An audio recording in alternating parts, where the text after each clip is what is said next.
Hello, hello. Welcome back to the podcast. Happy August. This is the first episode of August.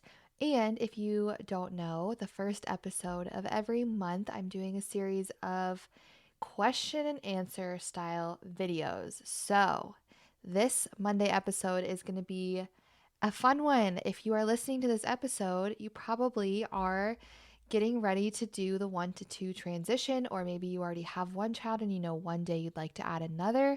This is for you. So, I asked you guys on Instagram a while ago for some questions and topics for this first episode of the month series where I answer you guys' questions and make it a little bit more interactive. And I got a lot of questions that asked me to talk about the 1 to 2 transition because it's very recent for me. I'm about 18 months in to this transition. My daughter was born in March of 2024.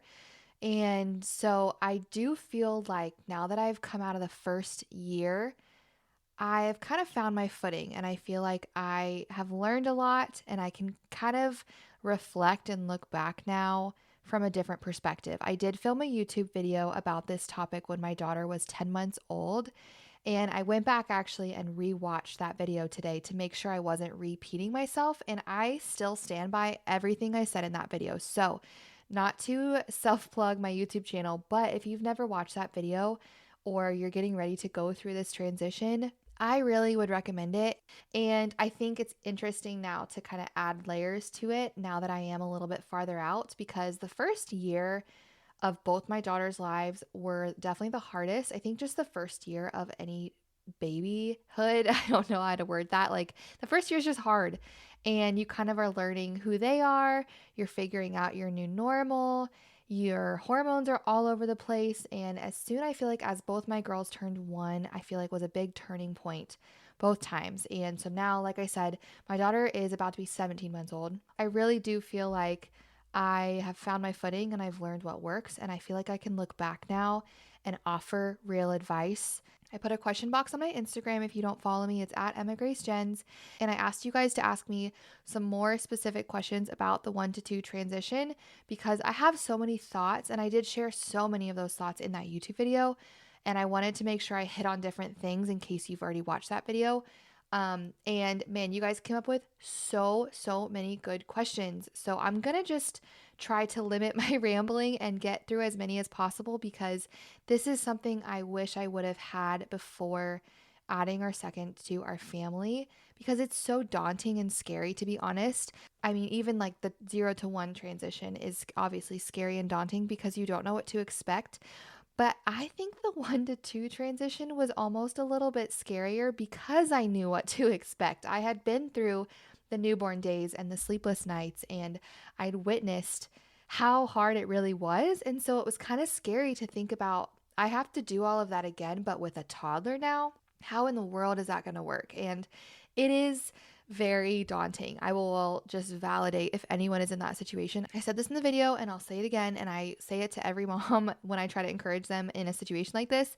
Think back to when you had your first child. When I think back to the mom I was when I gave birth to my first daughter, even the first 6 months, year of just being a mom, I have grown so much and I learned and I got better and I made it. And every day you get a little bit better. Every day you know your child a little bit better. And the same thing will happen again. You don't know what you're doing on day one. And that's the point. You will learn every single day, every single step. You're not going to have all the right answers. And even in this episode, like, I'm going to answer as much as I possibly can. But ultimately, your child is your child, and your motherhood journey is your own journey, and it's all going to just be very different for everybody. So just trust that the Lord has given you grace for this season and that He will walk with you in every step of the way. And I think that that's the most helpful advice I can give you before I can answer any question, is to lean on the Lord for your strength, and He will help you through it.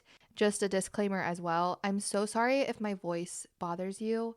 Maybe it doesn't even sound that different on headphones. I don't know, but I am really congested and my throat hurts so bad. So I'm so sorry if it bothers you. But I just opened my Instagram app. I went to the question box. There's so many questions. And I'm just gonna go as much as possible. This might be a very long, chatty episode. My girls are asleep for the night. Normally, I film or I record during nap time. So I'm kind of on a time limit, but my husband is not here and my girls are asleep and I'm in my pajamas and I'm comfy cozy. So this might be a really long, chatty episode.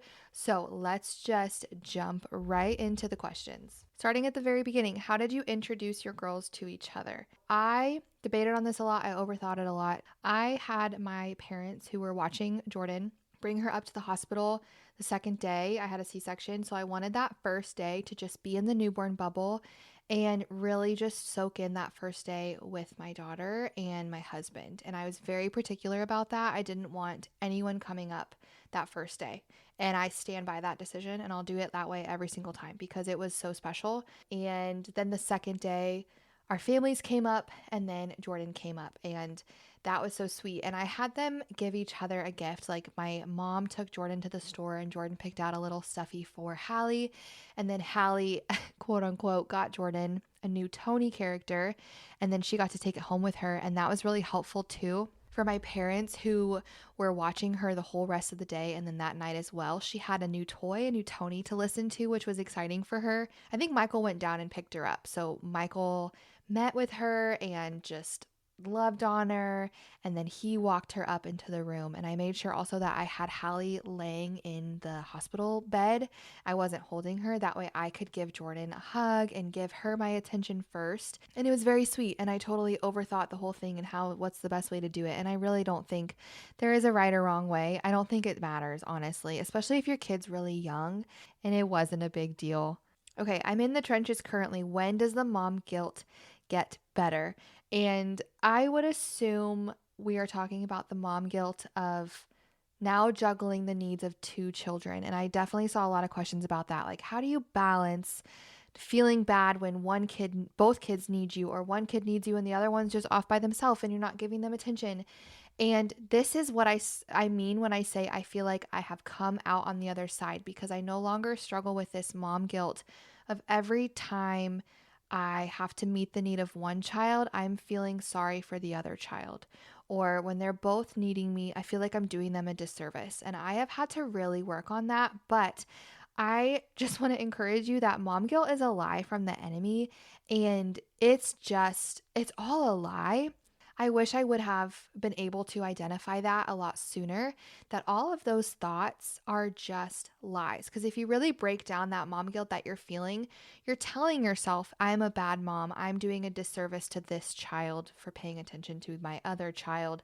That is not true. Your kid might be upset that you're not giving them attention in that exact moment, but they are still loved. And not only are they still loved, even if they're not getting one on one, undivided attention 24 hours a day, you also gave them a sibling and a friend for life. And that is, I think, what has helped me as my daughter has gotten older.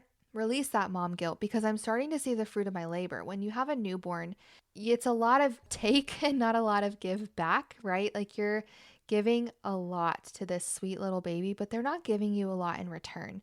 And I think that that can produce a lot of mom guilt because you're constantly just pouring all of this time into this baby, but that means you're sacrificing time with your other kid.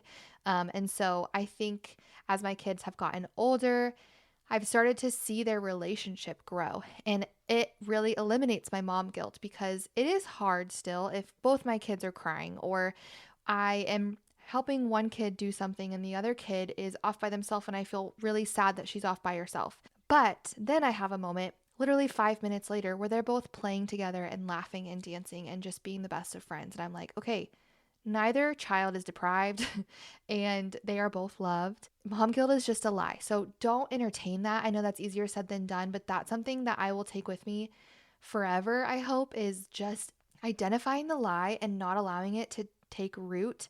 It's absolutely not true. Okay, what were your must-haves? I think I talked about this in the YouTube video as well, but number one, a good double stroller. I have the Zoe double stroller, and I love it so much. I had the Mockingbird. That's the one that I like actually purchased, and I hate it, you guys. I have not used it in a year now because it's the worst. It's just so heavy, and it's like a front and back double stroller, and I hate it. But the Zoe double stroller, they actually sent it to me, which I was so thankful for. That is the best stroller. I would pay my own money for that any day of the week. If you need a good double stroller, cannot recommend that one enough. I think I have I think it's $15 off. It's like a discount link, which is on that YouTube video in the description. I think it's also on my Instagram. And then you need somewhere to be able to put your newborn, which you don't really think about as much with your first because you can just kind of carry them. Same thing with a wrap. You need somewhere to put them and you need a wrap. And I did not really utilize either of that with Jordan when she was my only baby because I just held her all the time and it wasn't a big deal. But that's not really an option when you have a toddler running around. You need to be able to set them down in a safe space, knowing they're not going to like roll off a bed or like get hurt or be stomped on by the dog on the floor while you go wipe your toddler's butt or something or make them lunch or whatever it is. So having things like a baby swing or one of those little baby bouncer seats, those were great. I didn't even own one with Jordan, and I got a really cheap secondhand one with Hallie, and we used it every single day. And then the wraps, again, I didn't use a wrap at all with Jordan, and I lived in wraps for like 6 months straight with Hallie. The Solly wrap is my favorite newborn one, and then actual carrier, I love the Wildbird Aerial Carrier. It's incredible.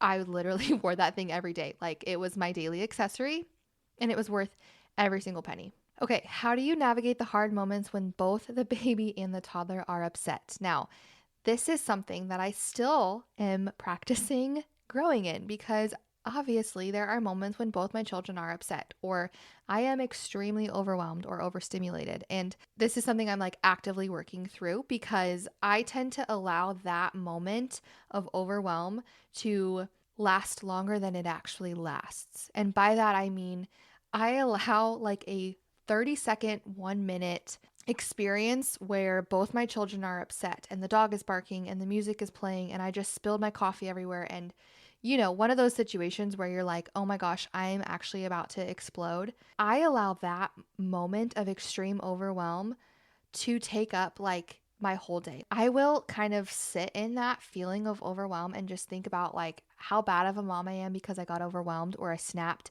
I will just allow it to say how my day was. My day wasn't great because of this 1 minute. It's 1 minute. There are going to be moments where both your kids are crying. It is not forever. It's not 8 hours of the day that your kids are screaming at you and it's horrible. It's a minute or two. And then you deal with one at a time and then the problems are solved and then you move on with your day. And I know that sounds like really silly, probably horrible advice, but that is what I tell myself now is this is 30 seconds. This is not my whole day. This is not my life as a mom. It's not always like this. It's just a rough couple minutes of both my children having a lot of emotional needs. And that's okay. I can handle 2 minutes of crying. Just don't allow moments like that to grow and fester into even more than they actually are. Oh my goodness, I love this question. How did you grow the most as a mom from 1 to 2? I would say my confidence for sure, especially now looking back, I'm like, wow, I was so nervous and so worried. And I pretty quickly learned like I am capable of doing this. I think that's something that a lot of us probably question before we have a baby. Like, can I actually do this? Can I actually keep this human alive? I think as time went on and I was able to see surviving sleepless nights and surviving nursing and doing well at all these things. Even if I wasn't doing well, I was still doing it. My babies were still happy. I was still a mom of 2. We were still making it through each day. And with every day that passed, I grew more and more confident. And that makes all the difference. Your mindset is everything. And I remember when Michael went back to work, I also got a question about surviving when your husband goes back to work. And I was so terrified all of his leave. And he had a pretty long maternity leave because I had a C-section. He got to be home the whole 6 weeks of recovery because I couldn't lift my toddler. So he got a doctor's note that he was like my caretaker. And so they let him take the 6 weeks off to help me, which was amazing. But I definitely had like an internal countdown to that day he had to go back to work. And I was feeling good and confident, but I didn't know what the heck I was going to do when he was gone. And that first day, I was genuinely terrified, you guys, like so scared. And it felt like I was like bracing for impact the whole week prior, but we did it. And by the end of the day, I took the cutest little selfie in the driveway. I'll never forget it. We were all just chilling in the driveway. Hallie was in the wrap. Jordan was playing in the driveway. And I took a picture and I sent it to my mom, I think. And I was like, we survived day one. And every day I got a little bit more confident and I started to actually believe in myself. And the more you believe that you are capable, the more capable you become. The more you believe you are strong enough, the stronger you become. So that is something that I feel like I am still growing in every single day. I'm getting stronger and I'm growing more confident in my abilities as a mom. And I think, again, with like your husband going back to work, going back to that question, you take it one day at a time. And every single day you're learning more and you're getting better and you're working the kinks out. If there's something that's in your day that's really stressing you out, problem solve. How can I make this easier for me? How can I set myself up for success and help my future self out in this area that's stressing me out? How do you do the nighttime routine on your own? So, tonight, for example, my husband is gone. I did the night routine on my own. And I don't know if this question was specifically about like the newborn days or just in general, but we kind of combine their night routines, which makes it really easy. For the first several months, we would kind of divide and conquer. One of us would take each kid and do the bedtime routine with them and get them down separately. And that worked. There's nothing wrong with that. But after time, we kind of just realized, we're missing out on the other child, and the other child's missing out on the other parent. And it just felt divided because it was. And sometimes that's easier. And that's sometimes still what we have to do if they are not quite tired at the same time. However, once we combined their bedtimes, it just made life so much easier. And it's kind of just become a family event. Obviously, they're saying, how do you do nighttime alone? But that is easier because we've kind of set up the nighttime routine as a family. And so tonight, for example, I did the nighttime routine on my own, and it's not that bad because we already kind of all do it together. So we all brush our teeth together. I mean, I don't brush my teeth. My girls both brush their teeth together and like get in their pajamas and get changed. And then we'll go in Jordan's bed and we'll pick some books. They each get to pick a book. We'll read books together. We'll do our prayers together. We'll sing our song together. And then we will give Jordan a hug and a kiss goodnight. And then I'll take Hallie into her room and I will put her in her bed. And that's that. And I would just start with whichever child is going to take more time. And sometimes that's my older daughter who just, I can tell she needs to yap. She's not quite tired yet. So I'll put the baby down first. It's overwhelming until you do it more and more and you're like, okay, this is not that bad. If it takes you longer than normal, that's okay. Again, every day you get a little bit more confident and you work out the kinks and you learn what works and what doesn't. And all these things that seemed really scary and intimidating really aren't that bad. Okay, what were the easy parts? Everyone always talks about the hard. I love this question. Let's talk about the easy parts and all the things that I loved about it. Okay, the easy part for me was enjoying and soaking in the newborn days because I'd done it before. And so I knew how quickly it went. And so I was very particular about setting boundaries those first few weeks. And I had zero apologies for saying no, for not going to things, for not really leaving the house, and even for like asking for help with the toddler because I just wanted to lay on the couch and recover and snuggle my newborn. And that was the best.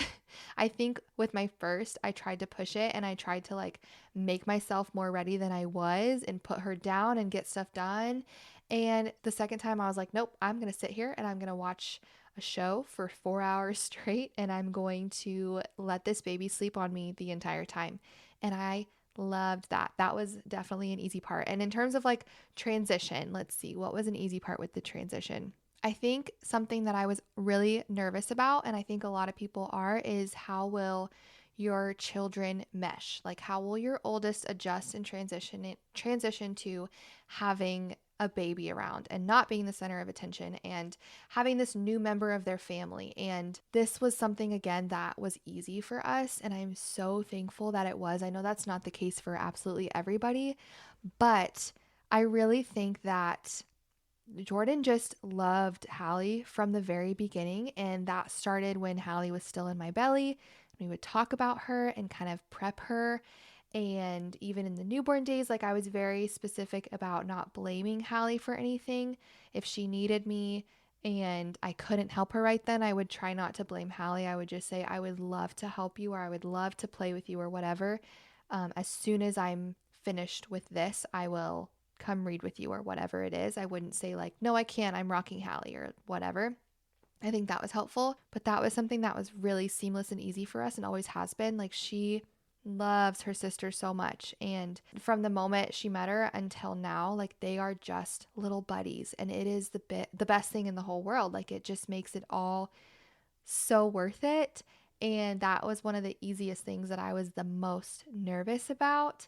And it really makes everything so worth it because it's so beautiful. Like, there is nothing sweeter than watching the two children that, like, you grew and created and have, like, helped raise play together and love each other and laugh together and chase each other. Like, I could cry thinking about it because it's just so special. How do you make time for yourself even at the start? Okay, this I struggled with, I think, more than anything else in those first several months, especially when my youngest was not sleeping very well. It felt like their schedules were just all over the place and the complete opposite. And that was so tricky. Hallie did not like to sleep anywhere but me.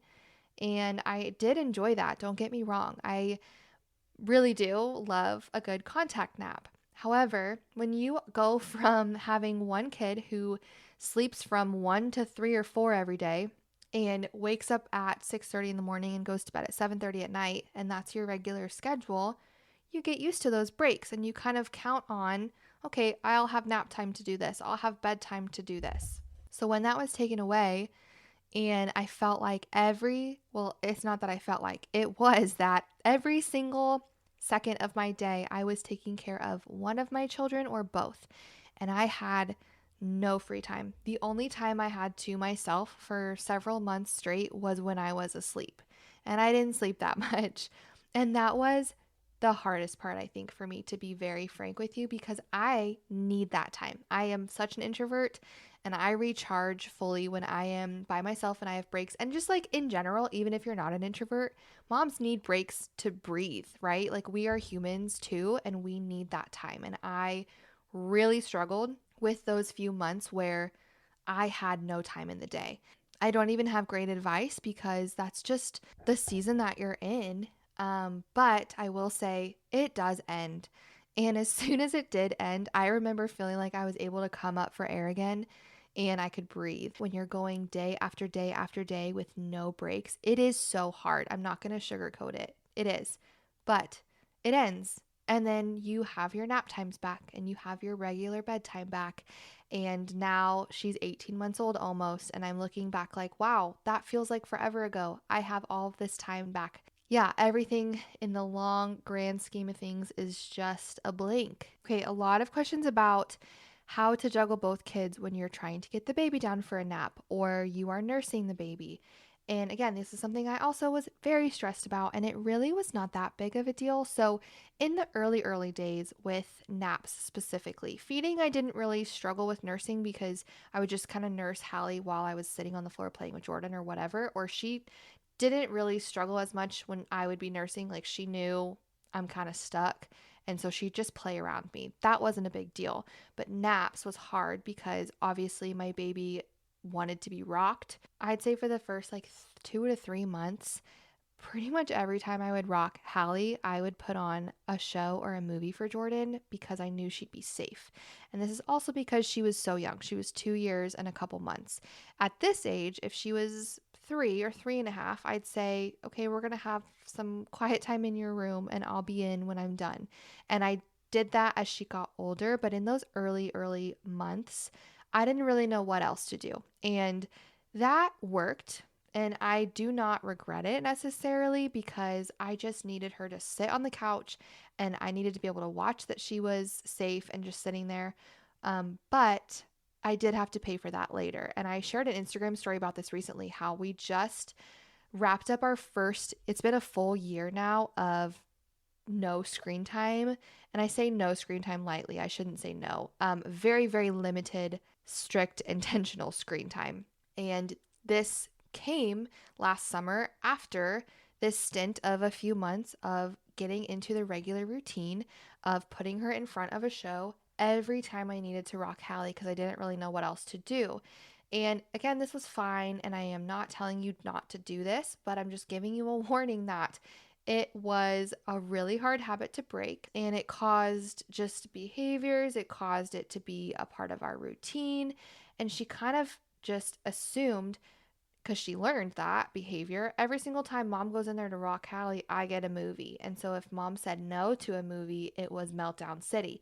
And I understand why, but sometimes I didn't want to put on a movie for her. But she refused to teach herself to play or do anything besides that because that's what she had been conditioned to do while mom rocked Hallie. So, anyways, that led to a screen detox in the summer last year, and we never stopped. And now it's been a full year of limited screen time. We watch a movie night, a family movie night on the weekends, a couple, 3 times a month maybe. Every once in a while, we'll watch a show together, but it is not a part of our routine. Anyway, I'm not going to go down that tangent, but I say all that to say it was a hard habit to break, but that's all that I really knew how to do. And I don't think that's bad. I don't. It's postpartum. Like, you're just trying to survive. The amount of screen time our family watched during postpartum was crazy. And that's the thing too, I guess, is it's okay to do that. But when you feel like you're coming out of the fog and you feel like you're ready to get into a routine, break the habit, fix it. Don't just let it accumulate and let it continue to fester and get worse and really take over your home. Screens can be helpful, they can also be so harmful. So, just putting that out there. So like last summer when I took away the screens, what I would start doing, and she was about 2.5 at this point, so she was a little bit older, and I would obviously make sure that there was like nothing that she could do to hurt herself, or I don't even know. I'd lock, basically the only option was like the stairs. So I made sure the gate was locked down to the basement. But that's about all she could really do that would be dangerous. I would put her at the kitchen table sometimes with a sensory bin, or I would set up some stuff with her toys, like a little scene for her to play with. And for the most part, she would do that, or she would go find something else to do. She did learn, like I said, she was conditioned just like she was with the screens. She relearned how to entertain herself, how to play by herself. Oh, I also sometimes, when she was really younger, I'd put her in her crib, and then I would take the monitor in Hallie's room with me and I would watch her playing in her crib, and then I would go in and grab her after. And she actually really liked that. I'd put her in there, she'd get to pick some toys and her Tony's box, and I would just watch her to make sure she was safe. And that worked out really well for us too, especially if you are nervous that they're gonna like do something crazy. She never did anything crazy. The only time that she did, I remember it so specifically. I was rocking Hallie and I shut the door. I just put her down in her crib and I heard our fridge dinging, like the when you leave the door open and it dings to shut it. And I was confused. I was like, oh shoot, I left the fridge open that whole time. And I walk into our kitchen. Our fridge is double doors are wide open. Her standing tower, kitchen helper, had been pushed in front of the fridge. She opened the doors, pushed the tower over, climbed up, picked out her milk from the top shelf, crawled down, and went back to play and just left the fridge in the tower. And I just thought it was the funniest thing in the world. So that's the worst thing she ever did while I rocked Hallie. And if that's the worst thing, I'm not mad about it. I actually thought it was pretty impressive. Did the newborn bubble feel as special with your second as it did with your first? Yes, absolutely. Like I said earlier, I actually feel like it was a little bit more special because I knew how fleeting and fast it goes by.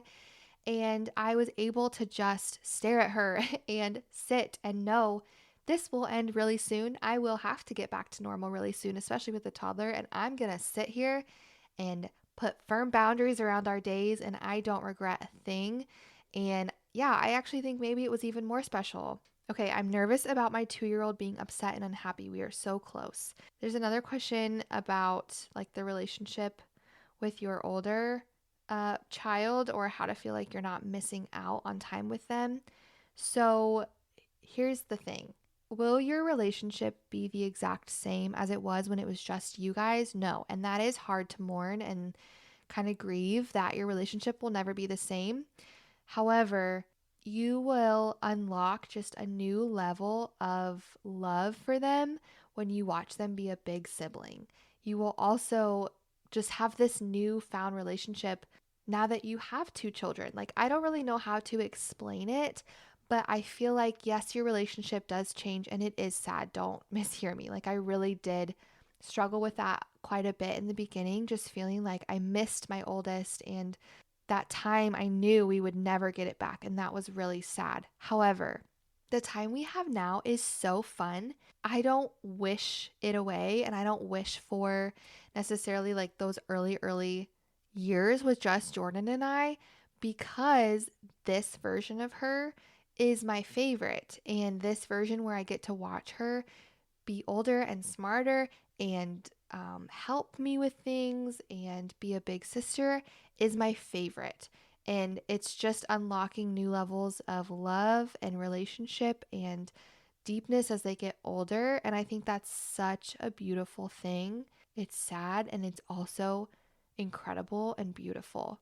Okay, I think I'm going to end with this question because I think I could talk for hours and hours. But what did you do differently with your second versus your first? The first thing I think that comes to mind is just the way that I viewed so many different milestones. And again, I think that this really just comes with confidence in who you are as a mom, but also in your child, and just knowing that your child is going to grow and develop at their own pace and their own rate, and every kid is so different, and just trusting their own journey.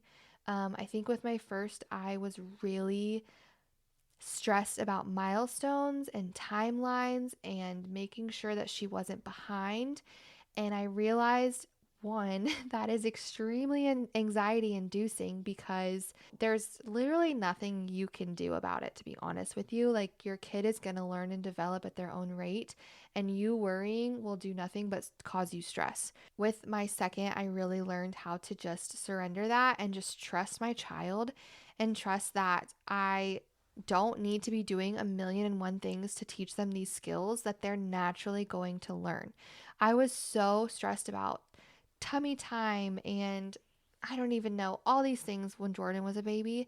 And I just had to like let go of stressing and timing like a stopwatch of how long she was on tummy time for today. And when is she going to roll over? Why hasn't she rolled over yet? She should be rolling by now. It's a waste of your energy and your anxiety because you cannot control a literal baby. I like to think that I can, and I tried to, but you can't. And they are going to naturally learn how to do pretty much everything on their own time. And that's beautiful and that's great. And get off of social media and trust your baby and their journey. There was a situation with Hallie. I think it was when she was learning to walk or crawl. I don't remember. And my pediatrician basically said, like, she should be, I think it was pulling to stand and like standing on her own and trying to walk or something. I don't remember. And Hallie could not have cared less about pulling to stand. Like, she did not want to stand at all.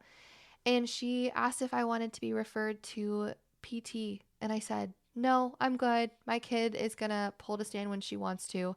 And she doesn't feel like it yet. And I'm not going to stress about it. And she was like, okay. And then guess what? A week later, she pulls to stand because I trust my kid and I trust that if there's something obviously very delayed or wrong, that's different. But like, I know my kid and I know that every kid is different. And I think that that just comes again with time and confidence. That is really the key here, is just trusting your motherly instincts and trusting your baby. And that is something that I really did differently with Jordan versus Hallie, is I just trusted Hallie and I trusted myself, most importantly, that I am doing everything that I can. And I do not need to lose sleep about this. I do not need to try to teach her how to be a good baby. And even like sleep, I was so obsessive with sleep with Jordan. And Hallie had schedules. We sleep trained Hallie. I timed her wake windows and all of this stuff, but I also knew that it was temporary, and I knew that eventually she'd learn how to sleep better. And so I was not going to stress about giving her contact naps. And I was so stressed about contact naps with Jordan. I thought we would ruin her forever and she would never learn to be an independent sleeper. And with Hallie, I'm like, nope, I don't care. Give me a contact nap, gain your confidence, and let go of control. Those are like my two biggest takeaways with your second is you learn you're really not in control of that much. You are keeping them alive and you can do your best, but your job is really to just roll with the punches the best that you can. And that is hard. That does take a lot of flexibility and patience and trust with yourself and with your baby, but you can do it. That was chatty. I hope that it was helpful for you. And let me know if you are going to make this transition soon. What is something that you are the most nervous about? But also tell me what's something you're the most excited about. Because I think when you are just constantly thinking about all these things that you're nervous for, that's what's going to consume your mind. So I challenge you, it's okay to think about those things and kind of problem solve now and think, how am I going to solve this in the future? That's okay. That's great. But also know that you're going to tackle it in the moment and you're going to learn as you go. But I want you to switch your mindset to also, what are you the most excited for? Because there are some challenges, but oh my goodness, there is so much joy and beauty. And it's just such a blessing to add another child to your family. I love having siblings. Like, I think it's just the coolest thing in the whole world that I got to give my children each other. And it's my proudest accomplishment. Like, they are the best of friends and they will be forever and they love each other so much. And there's just no relationship like a sibling. And the fact that I get to like steward that and create that and help that flourish for their whole life, what an honor and a blessing. So, if that is you though, I am so excited for you. I pray that this episode blessed you and encouraged you, and that you're not feeling nervous, that you're feeling more prepared and more excited for the season you're about to walk in. Again, if you have not watched the YouTube video I filmed about my tips from the 1 to 2 transition, I would highly encourage you to go watch that. I didn't talk about any of that in this video or this episode that I shared in that video. So go check that out. And also, I have a ton of vlogs. I vlogged my whole first year postpartum with Hallie and just shared how I juggle my days. I also did a video like timestamps, like how I balance the toddler and the baby back and forth. And I think that would be helpful for you as well. So there's lots and lots of content on the transition and postpartum and balancing both of those. So definitely go check all of that out if you haven't watched it. Thank you guys so much for listening to this very long episode. Don't forget to give me a rating, a review, leave me a comment, all the things so that I know you listened today and I don't feel like I'm talking into the void. I appreciate you guys so much and I will see you guys next week. Bye, friends.